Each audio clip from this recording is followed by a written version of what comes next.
I made a pair of clown trousers over a year ago. They took me over a week to finish, the process was awful, and they never really fit right, so I had to redo the waistband and the pockets twice. All in all, it was an awful time. However, they came out really cute, so I'm going to take everything that I learned from that kind of failed project and put it into a new project that's a new improved version. My design for these new pair of clown trousers is very simple. I wanted to make the structure of the trousers as simple as possible because the fabric is going to take me hours, so I know that by the time I actually get to sewing the trousers together, I will be wanting to burn the fabric to dust, so all the finishing touches are the easiest option. Basically, I want to make my favorite fit of trousers, which is high-waisted, tight but comfortable because of an elasticated waistband, wide leg, and reasonably sized pockets that I can easily fit my phone and my keys into. As soon as I had my design in place, I moved on to cutting all the squares I would need for this project. Last time I made clown trousers, I did it the hard way and used diamonds. This gets a cooler result in my opinion, but it's just not worth the headache. When sewing diamonds, you can't sew the edges straight together. Instead, you have to perfectly sew them to an internal corner on all the points, which are the same distance from the actual corner as the seam allowance. This is all fine until you have all 4 pieces meeting there at once, and it all becomes a bit of a confusing mess. Understandably, I didn't want to do any of that again, so instead I used squares. These can actually be sewn in rows along the entire side of a shape and then attached together into a bigger sheet, so it's just a whole lot easier to work with. They basically make creating the fabric really simple and less time consuming. For these trousers in particular, I ended up cutting out 88 individual squares of fabric, 44 for each colour, and I didn't even think I had cut enough when I finished the cutting process because I didn't think I used up enough of the fabric that I had bought. Turns out it was actually my initial purchasing math that was wrong and not my square maths. When I ordered the fabric, I thought I needed 1.5 meters of both colors, as I wrote down that the width of the twill was 1 meter, but I actually only needed 1 meter of each color because the fabric was 1.5 meters wide. Basically, I switched the numbers around at some point and didn't realize, but it is always better to buy too much of a fabric than too little of a fabric. I can definitely find other projects for the green, and I've already used the yellow for my Pokemon shorts that I made a video for last week, so overall it's a net win for me. In terms of the squares, I wanted the finished trousers to be around 5 squares long, which from my estimate would need to cover about 125 centimeters of length. All my maths for this is very much estimations. I don't know how long the trousers actually end up, I just know that for my height, I like my trousers to be around 125 centimeters in length. As I wanted 5 squares, I knew that the diagonal width of the squares would need to be at least 25 centimeters long, and then I added on the seam allowance to end up with 30 centimeters. This means that each square was 21 centimeters squared. Realistically, you don't need maths to create this sort of fabric. You can just lay the pieces out on top of your pattern piece until you have the length and the width that you want. If you are going to do it that way, I would recommend adding an extra square on both the length and the width just to accommodate for seam allowance. Once I had all my squares cut out, I then laid them out on the floor in the way I wanted to sew them. I'm not very good at visualizing how things will come together when I'm just staring at a bunch of fabric squares, so this step was really necessary for me to do, but it did make me realize how annoying this project would be to complete. Luckily, I live in a flat with just my sibling and they also do large scale projects like this, so they didn't mind having all these pieces set out onto the floor of the living space for a few days, but it wasn't half annoying me. We have a combined kitchen, dining, living room. Well, I say dining room, but we actually use the dining room as a sewing room, and this part of the floor is right under the oven and next to the bin, so as you can imagine, this made working on this project a lot more frustrating than it would have been if I had a more dedicated space for my sewing,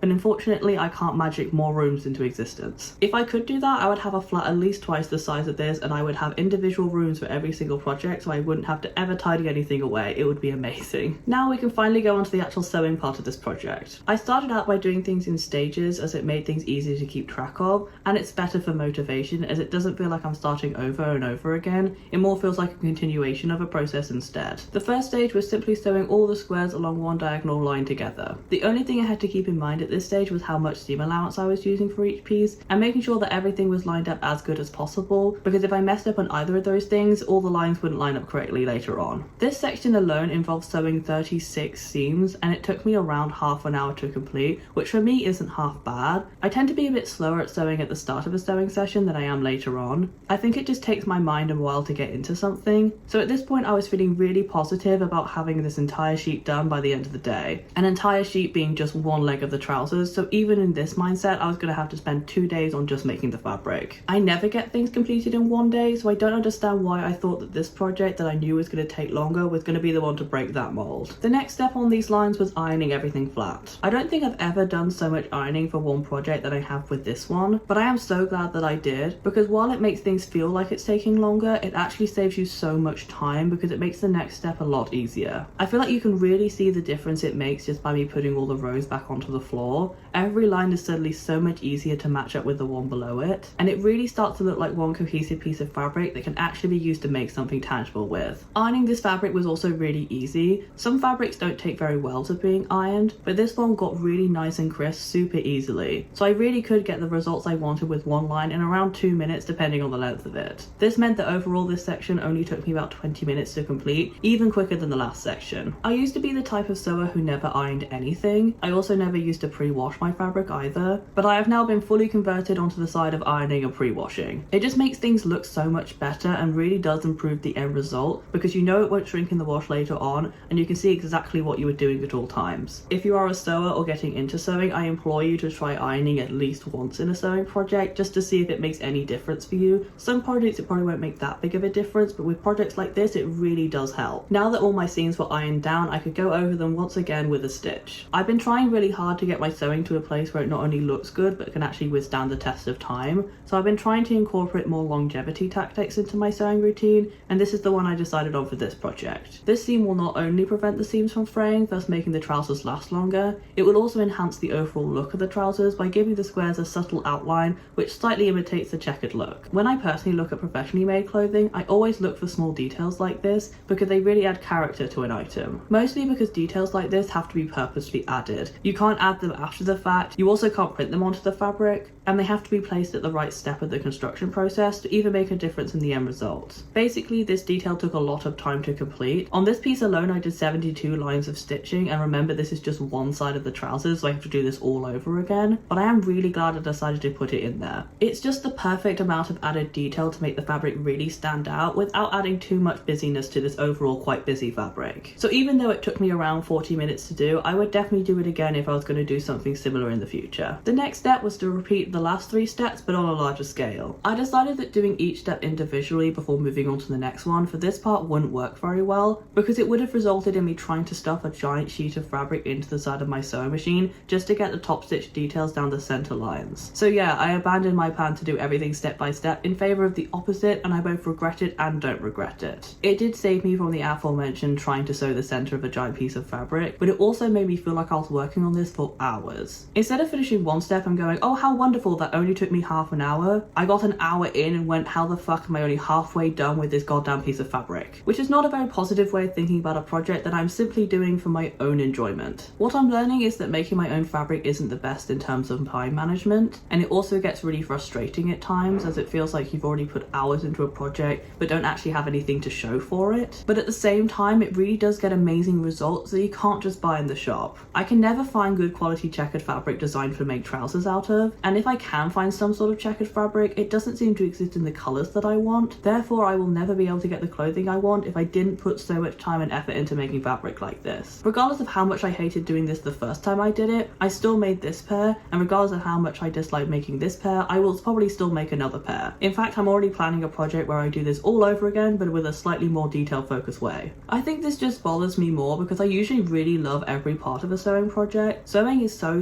fun for me, and I will forever recommend it to anyone who wants to try a new art form. So even when I talk about disliking sections of a project, I hope I'm not discouraging in any way. Sewing can be annoying sometimes, but you really do get so much out of it, and I do tend to like the final result that I get. Even when what I get out of it isn't actually technically good in any way, I still created something with my own hands, and that's really awesome. Now that I finally had my fabric created, I could finally cut out my leg pieces. This is a pattern piece I made for a different project at some point, and I edited it slightly to get a better fit. It could do with a little bit more of editing, especially around the waist and at the front. I've been realizing that I have a habit of making the front of my trousers too high up, so I just need to slope this piece down a tad to make it slightly more flattering. For the back of the trousers, I fully made up an extension to the pattern, as that has been working out recently, but I also do need to create a proper pattern piece for the back at some point. I really want to start creating more reusable patterns that I can fully trust to get a good result out of, so editing this one as a result of how this particular project went would be a really good way of starting to do that. I'm not unhappy with the fit of these, I just know that I could do a slightly better job, and that doing so would actually be really easy to do, so I don't really have an excuse not to. Cutting this out was actually a little bit difficult to do as a result of my sewing scissors. They are getting quite blunt at this point, so in those places where I had all the seams meeting, they were struggling a little bit to get through. I'm thinking maybe I just need to sharpen my scissors. I'm not really sure how to do that, but I'm sure I could find a tutorial. With my 2 pieces now created, I then could add on the zip. I tried to get as detailed shots as I could for this process because I always feel like this is an area that I'm lacking in an explanation for. It's not that I don't know what I'm doing, it's more that I don't have the best language to describe the process correctly, but I also don't want to default to relying on the visuals, as if people want to use this as a tutorial, just having one form of information often isn't very helpful. In the most basic explanation, the way I sewed on this zip goes as followed. I first sewed a piece of fabric the same length as my zipper onto the inseam of the left side of the trousers. I then sewed the zip face down onto this extension piece, leaving a zip width of gap between the outer edge of the zip and the inseam. I then sewed the other side of the zipper onto the inseam of the right side of the trousers, so that when I lay the fabric out, all the seams are on the back of the piece and the zip and the additional piece are both facing outwards. With that all done, I then did the annoying part, which is sewing up the rest of the inseam as well as the end of the zipper. This part I can't really explain in words very well because it messes with my head every time I do, so I hope the video acts as some sort of guide on this occasion. Once that is sewn into place, I then finish off my zips with a top stitch that fixes the additional piece of fabric more strongly into place. This step isn't technically necessary if you don't want to have a top stitch, but I personally like the look of it. Zipper now in, I moved on to adding in my pockets. Now these pockets definitely aren't my best. I could have made them bigger, but I didn't really want to because I wouldn't be able to tack the inside of the pockets down onto any seams, which means that they are more likely to bunch up while wearing them, and the bigger the pockets are, the more obvious the bunch. To sew them, I first cut a hole into the top hem in the position and shape I wanted my pocket opening to be. I then reinforced that edge by sewing a piece of fabric good size facing each other down onto it. This piece could then be flipped onto the inside of the trousers and ironed and top stitched into place. After that, the last step is to sew the back of the pocket into place simply by sewing it directly onto that additional front piece of fabric. Pockets are really easy to sew once you get your head around them, and I especially like this method as it allows me to add pockets wherever I want and onto any clothing piece I want. To make the trousers finally wearable, I then sewed up the inseam. This is my favourite part of sewing trousers, as it is only after this point that you can actually put them on and see what your efforts have gotten you to. As these legs were sewn without side seams, the fit wasn't the same as usual, and I couldn't take in the waist at the sides like I usually do. Instead, I decided to add 2 small darts onto the back of the trousers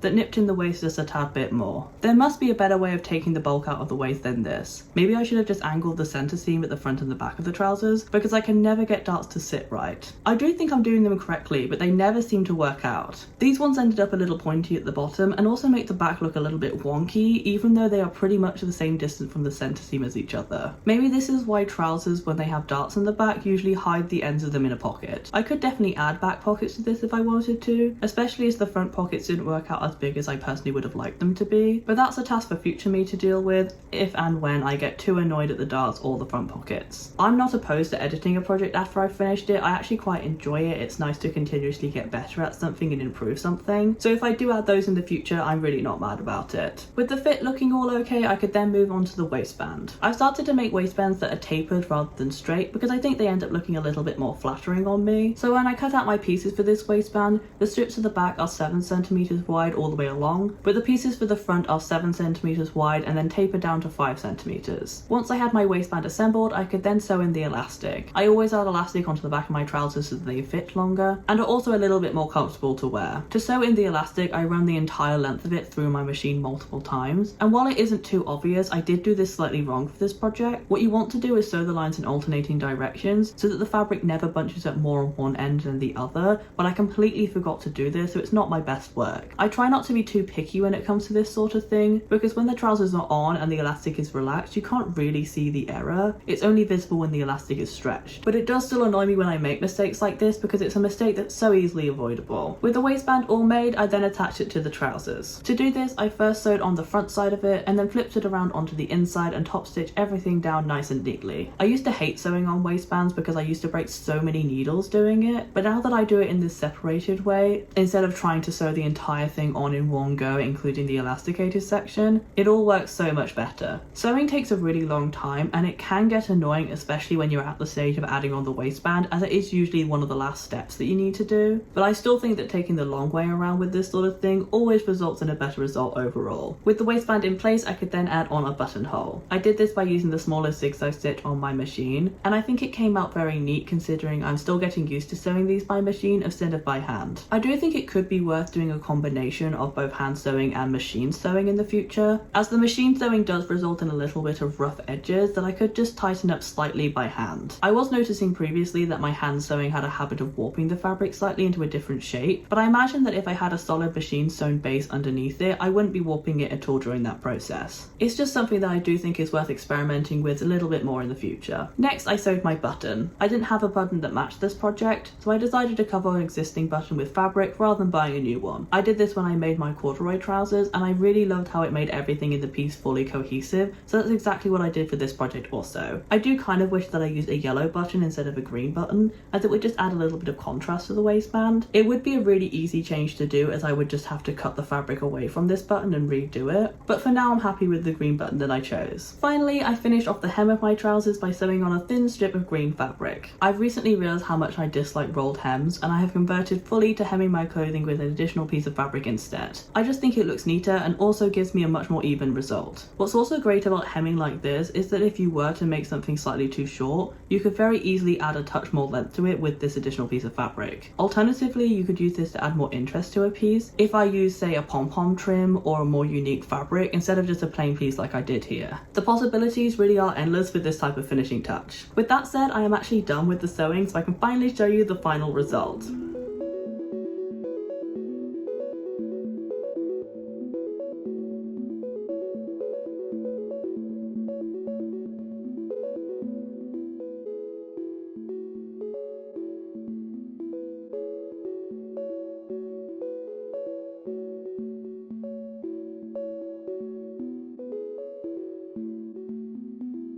Despite my complaints, I am really glad that I made these trousers. They fit so well into my wardrobe. They're a little bit more unique than a lot of the pieces that I make, and I'm just so excited to wear them more and more. For me, the best part of sewing is to create things that I actually want to use. I don't really see the point in sewing things that I'm not going to wear anymore. I used to do a lot more cosplay pieces, but nowadays I don't really have much inspiration for them. I really want to create pieces that I'm going to wear in my everyday life and love for a really long time. And that's exactly what these are. They are a piece that is going to be in my wardrobe for years to come, and I am so excited for that to be a possibility for me. I also don't own any yellow or green trousers, so this is a really good rounding piece for my wardrobe and makes outfits more possible, because I do really like wearing one colour or two colours. I don't really like mixing colours too much in an outfit, so these are going to make it more possible to wear things like this. Like, I don't have anything that matches this previously. Now this is the perfect pair of trousers to wear with it, so I'm so excited to wear them. With that said, that is it for this video. If you did enjoy it, please give it a like down below, comment what else you'd like me to do, and subscribe as I post a new video every single week, and I'd love to see you again. But until then, bye!